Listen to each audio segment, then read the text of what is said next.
everyone, and welcome to episode 18 of the Knittynina Diaries. I'm Doris, otherwise known as Knittynina, and welcome. So happy to be back here with you. If you are a new viewer stopping by, a very warm welcome. Thank you for checking this channel out. Hopefully you'll stick around and decide to subscribe. This is where I have my Shangri-La moment of sharing with viewers and this really amazing community that we're building. My love for the fiber arts. You're going to see lots of knitting, crocheting, and I sew once in a while, so you'll see some of that dabbled in. And if you're a returning viewer, a very warm welcome. Thank you so much for coming back. I'm really excited to be back here with all of you. I'm trying to record this episode so you can watch it over the weekend. So I've got lots to show you. Well, not super lots, but I do have something that I want to show you. But before I do so, I wanted to thank everybody who responded or sent me a comment from the last episode. And I was just so thrilled. I've got my laptop here on my lap. But one of new subscribers, welcome May Jo, got so inspired that she has decided to knit the Magnolia sweater. So I'm really excited to hear about that, May, and definitely, as I said, if you have any questions, I can certainly help you. And it goes as well for anybody out there who decides to knit the Magnolia and you have some questions. Feel free to just send me a comment. I'll be more than happy to try to guide you, at least based on my experience with the sweater. Maria Garcia, she actually was really sweet. She sent a message, and apparently she had heard that the English chart had some challenges and bad reviews, but you know, my experience, and again, I did the extra large. I didn't experience any challenges, but again, happy to walk her through. She's going to do it in a dusty blue. So how does that sound? Exquisite, right? And you know who's right behind me? My dear Lily, who wants to say hello. As always, I got a lovely comments from Tom and Sheila. Thank you. Talking about Sheila and Tom, another of their beautiful gifts they gave me for my birthday last year. Beautiful hand-painted mug. I'm trying to see who it made it. I can't see.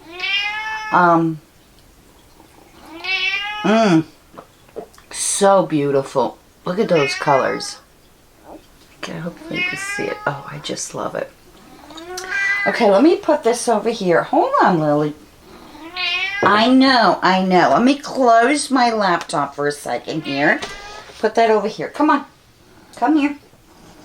Oh, she just wants to say hello to all the viewers.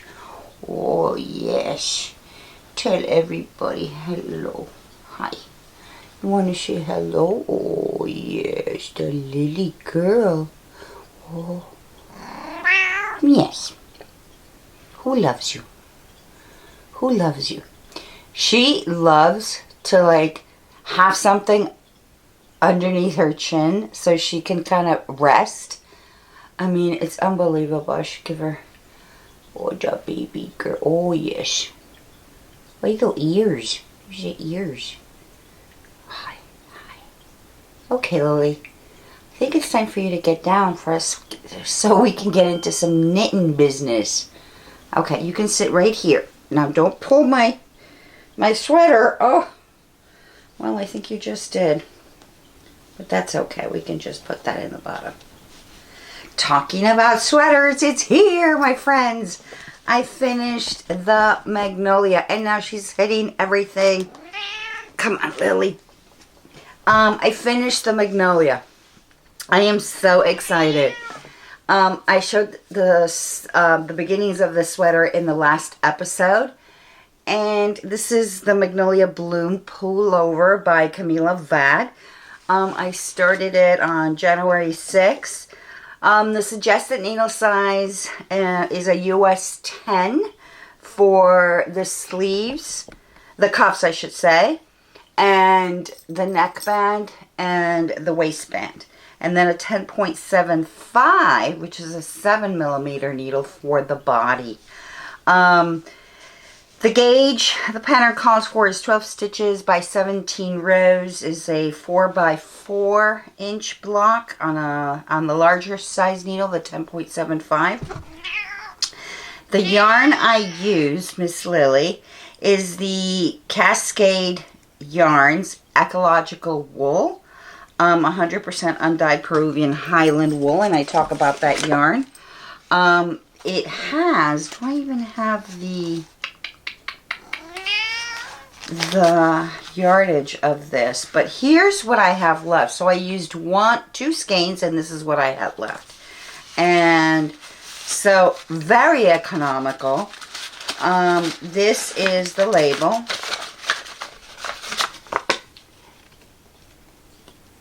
And let's see. It has 478 yards. 250 grams, and that's approximately 437 meters. But, you know, I only used 1, and I guess maybe 3/4, maybe a little more than that, but plenty enough. And the colorway, the shade, I would say, because they call it shade, is 8063, which is like a really nice kind of, let me see if I can focus. It's like a pale brown, if you will, darker beige. But I am super happy with this pattern. Number one, it flew off the needles, at least for me, because it's such a larger needle size, right? But look at that neckline. This neckline, this double-sided neckline, you start from the top down, and then you knit the double size, double the size of the neck that you want to fold, and then you kind of pick up the stitches here and start the neck. And I am in love with this whole bobble effect. Oh my goodness gracious. I think I'm going to knit this again. No, I think I am going to knit it again. You know how I love my blue, so I might go for a blue. But really, really happy with the process. A couple of changes that I made. So, I did a longer cuff. Let me see, I did a total of 23 rows on the cuff. And I did a double, what do you call it? No, I'm sorry, a tubular bind off for the, not only for the cuff, but you'll see it for the waistband too. See how it gives it that infinity look? It slides down. It gives it a nice professional look. And I really like that. It takes a little time. It is, I would have to say, 2 rows of setup, and then, no, it's actually 4 rows, which is, yeah, it is 4 rows of a setup, and then the third and the fourth is a repeat of the first and the second, and then you take your weaving needle, your darning needle, forgive me, and start doing the process. But it turns out so nice. I really, I just like the way this yarn bloomed after it was blocked. Nice stitch definition. Let me show you the waistband, and then the tubular bind off, if you could see it.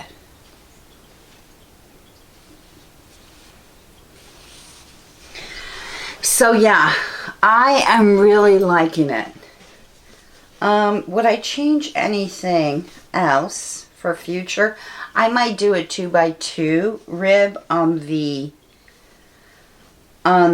hem here on the waistband, because I just think I like 2x2 better than a 1-on-1. 1x1, it kind of starts opening up that 1x1. You know how you...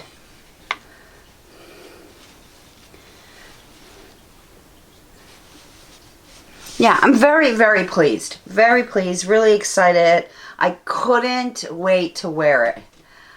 So I've worn it twice this week.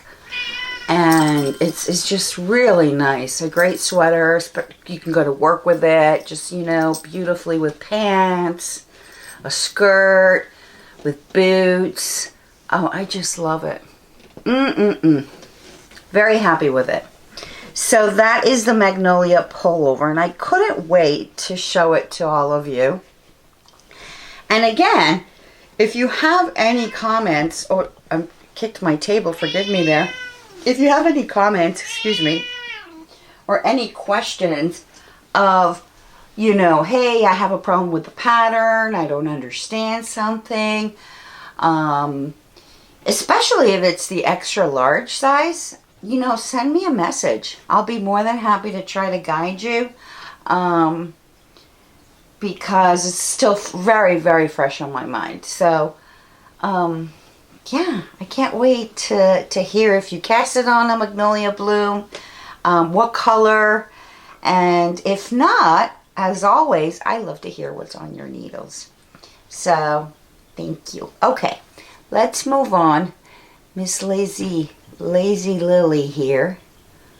Oh my goodness gracious. You are just too much, young lady. She likes to be rocked like a baby. See how she's starting to fall asleep? Now check this out. Yes, yes, yes, yes. Oh, yes, your baby girl. Okay, Lily. Okay, so let's move on to knitting. More knitting. So, have you ever had a color combination in your mind that you just say, I think if I put this color with this color and this other color, it might just really look great. Well, that happened to me recently. I had been thinking about these colors and I said, oh, I would love to do a Fair Isle sweater. I have a kick right now with Fair Isle, maybe because it's winter. But I said to myself, you know what? Let me start looking for colors, or at least start to graph what those colors might look like. And I'm going to give you an example. I just tore a sheet of paper out of a notebook, right? And I was playing around with colors, as you can see. But I ended up a little bit with, this is the beginning of what I started. And I said, I would love these colors. Now let me talk about these colors, because obviously the inspiration starts then to come true when I kind of pulled some magic markers to make that vision happen. And although these don't really represent the full complete colors, this gives you an idea. So I definitely wanted some like either forest green or olive green, with a powder blue and a pink. And this is coming out like an electric blue. It is an electric blue actually, but I was looking for more of a navy, right? So think of this as a navy. I said, oh, that would be really nice. Now how I put those together was the other fun part of it. So in this kind of design that I did with these magic markers, I started with the olive green, then I went to the powder blue, then to the pink, and then to the navy blue. And I started playing with that. I said, let's see. Now let me go look for yarn, right? So I started looking for yarn. So I'm looking for the perfect match of that. And I found this. So let me show this to you because I am loving these color combinations personally. So here is, let me start with the yarn name. It's Roma Garn, and it's their Vams yarn. And it is, you know, they don't really give you a name of the color, but this is 407. And it's a US 7, US 8 needle, or 5/6 millimeter. So here's the forest green. Hopefully this is really coming out. I'm trying to Okay, that's a really nice representation there. Forest green. Here's the powder blue. And this is 049. Let's see if that's coming out. This is 066, which is a pink, a pastel pink. And I'm trying to see if I have the other one. I had a pink. Here is the navy blue, which is 404. Roma Garden. So, check this out together. Oh my God, I don't know, but I am loving these. I love these. I had this pink originally, but I just thought it was too much of a, I don't know, it's not the vibe I was going for. I wanted that pastel-y pink. And these are the colors I selected. And I got these from Woolly Thistle, so I'll put the link below and the name of the yarn and the respective colorway, so you can use that as a reference if you like this colorway. So yeah, so that was that, right? So I was trying to play around with colors, and then I said, you know, if you look at this here, I have the green that I'm playing with. Well, the first one I had, no, I think it was this one, forgive me. The green, I had it mixed with the powder blue first, and then the pink. But I kind of changed my mind and decided to do a different order. I said, this should be the main color. I love this pink against the green. And then I want a blue and then a powder. So this is kind of the vibe I'm going for. So, got my color selected, the order of what I want, and then I started looking for patterns with this kind of feel. And again, I have started playing around with kind of these little graphs that I wanted, want little diamonds. I went into Ravelry, and I actually found a pattern, but the pattern is a cardigan pattern. So I am going to recreate the pattern to be a pullover. A couple of things, and I thought this was really, I'm sure, maybe a lot of you know about this about Ravelry, but I did this exercise many, many moons ago. And it didn't take me too long. I mean, it was, I would say a couple of hours maybe, but it was so well worth it. And what it is you go in and you type in your library the magazine that you have. It'll pop up immediately, so it's not like you're typing every letter. It'll automatically recognize. So Vogue Knitting 2009, Vogue Knitting 2008, Interweave Knits, you name the book, it has it in its file, in the memory file, and then it uploads it into your library. And what that does is now I have all my patterns that are print, right? Or magazine, that could be book, whatever that may be print-wise. I have them already kind of registered. I think that's not the right word, but I have them recorded into Ravelry. So when I go in and search patterns and I say Fair Isle Sweater US Needle 8-9, which is what I'm looking for this yarn gauge, it'll bring up all the patterns, obviously, in the universe of Ravelry, but it includes anything that I have in my library, and not only the ones that I've purchased through Ravelry, but anything that I have printed in my library of knitting books and magazines.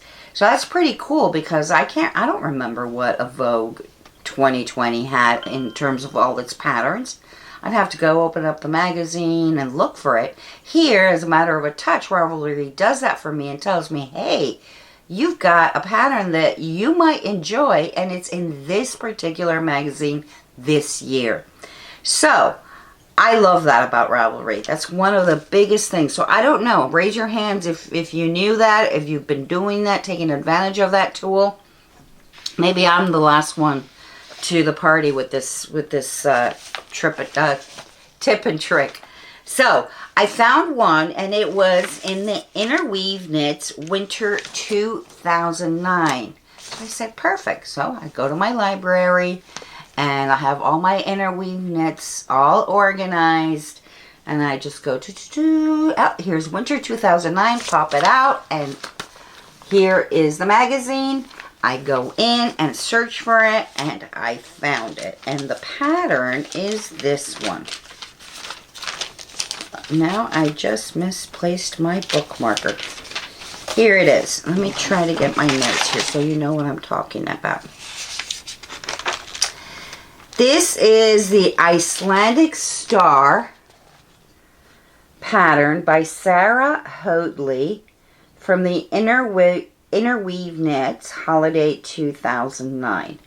Now the good news, if you don't have this magazine from way back, obviously Ravelry in this particular pattern tells you you can purchase it from Interweave Knits as one single download. So, hey, that's good too, in case you don't have the printed. But I happen to have it already, so hey, I didn't have to purchase it. And it's on page 106 of the magazine, so if that gives you a better tip. See how it's like it's a cardigan. But I love the color. I mean, love the colors. I love the pattern look. The colors, I wanted to adapt them to the ones I just showed you. So again, you know, my creative juices are flowing. My excitement to immediately start casting on happens. And you know that feeling so well, right? So I kind of kicked it off and started. And I'm going to show you what I've done so far. They call for Reynolds Light Lopi. And this has a kind of a thickness of a Lopi a little bit. But again, the colors is what draw me to this particular yarn, Rauma Garn. For my size, and I'm doing an extra large, is they're asking to cast on 219. But here's what I'm doing. I decided to do a 2x2 tubular cast on. So I decided to do, because I needed to do for the cast on to start that tubular equal amounts. It had to be an even number or divided by 4 for my 2x2. So I cast it on 224 stitches. That's the only change I made so far. So enough talking. Let me show you what I have. And oh, I love it. Oh, oops, I just dropped a bunch of stitches. Hello. Start sounding the alarm. Oh my goodness gracious. Hold on. The beauty of this yarn is that it's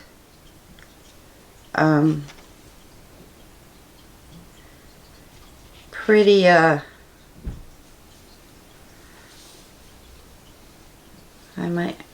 just have to fix one stitch there. No, it didn't drop, it just split. But I'll recognize it in the row below. Let me just go backwards here and fix a couple of things. So while I tell you, I'm going back. So now, while I did this, I remembered the first time I dropped all my stitches. And this was like maybe in the first 6 months of me knitting. Or the first time I had to frog, that feeling that your heart falls and says, oh my goodness gracious, I think I just destroyed all my knitting, I can never get it back. And you're like having a panic attack. Well, the good news is as you become a more experienced knitter, number one, you'll be able to see that, hey, it's all well, you can fix it. And the toothier the yarn, the easier those stitches won't unravel. So, no fear. You can always fix it, right? Everything has a solution. Okay, let's go and start showing you. So, I started it from the bottom up. So, that's how I'm knitting it.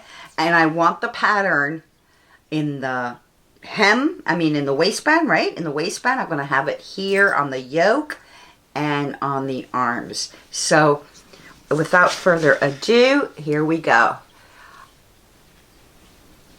As I pop more stitches. Oh, you know what? It's because I have a smaller needle here and I'm trying to stretch it out. Okay. What do you think, guys? I personally love this color. I don't know if you can see it the way I'm seeing it, but I'm trying to see if the colors are coming quite representative of what they truly are. But this is a forest green. That's that beautiful ballerina pink, that navy blue, that powder blue. And now I finished the waistband, and now I'm ready to start knitting the body with the main color, which is this beautiful rich forest green. Let me show you that knit 2x2. Wait, the tubular cast on of this 2x2. There's all my ends back here. See if you can see that. See that beautiful finishing? It just is really, really worth the time. And, you know, send me a message if you're interested in seeing how this is. I do the tubular. I mean, there's certainly a lot of videos on YouTube, but if you like to see the way I do it, which I'm sure is not very different from what's out there, shoot me an email, and I'd love to. I might put a video together while I'm doing the sleeves. But that's the tubular bind off. And in the 2x2 tubular bind off, one thing you should note is that you have to start like a 1x1, and then when you start the process, those 4 rows, just prep it, and then you turn it into a 2x2. But I am loving these colors. Let me show you the inside. And the inside looks as equally, I think, as pretty. Especially with that little blue here. That pop of blue that I did there with those pops of the navy blue. So that is what is on my needles. I'm trying to look at my notes. If I have anything else to tell you about this sweater. So I did say it was Rauma Garn VAMs. Oh, each ball that I'm showing, the yarn color is 91 yards, 83 millimeters. No, forgive me. Excuse me. 83 meters, 50 grams. So each of these. Oh, and talking about this color, I didn't know if I might want to do something here in this section and pop something in here. I'm not sure. Embroider something. I'm thinking about it. I did the ribbing of the band, and I'll do the ribbing of the neck, and I'll do the ribbing of the sleeve cuffs in a US 7. And then the body, including the Faire, is being done on a US 8. Yeah, that's actually all I have here with regards to this pullover. But again, the size of the needle really makes a difference in how projects start flying off your needles, because if you recall, I was doing these Faire sweaters with a US 5, a 4, a 6, so it takes a little longer, right? But, you know, when you get into the US 8, 9 needles, especially US 10 for the Magnolia like this, and it doesn't have color work, it could really fly nicely. The other thing I wanted to comment on this particular pattern, or more importantly on Faire itself, is that, and I might pop a video, I think I might have a little snippet of me doing the color work, so I've got to look that up.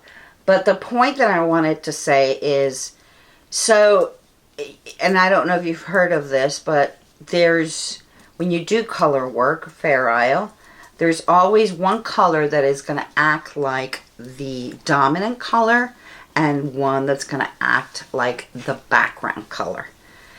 And depending what yarn you choose to play each of those roles, That's what's going to define where, or how I should say, you hold your yarn, right?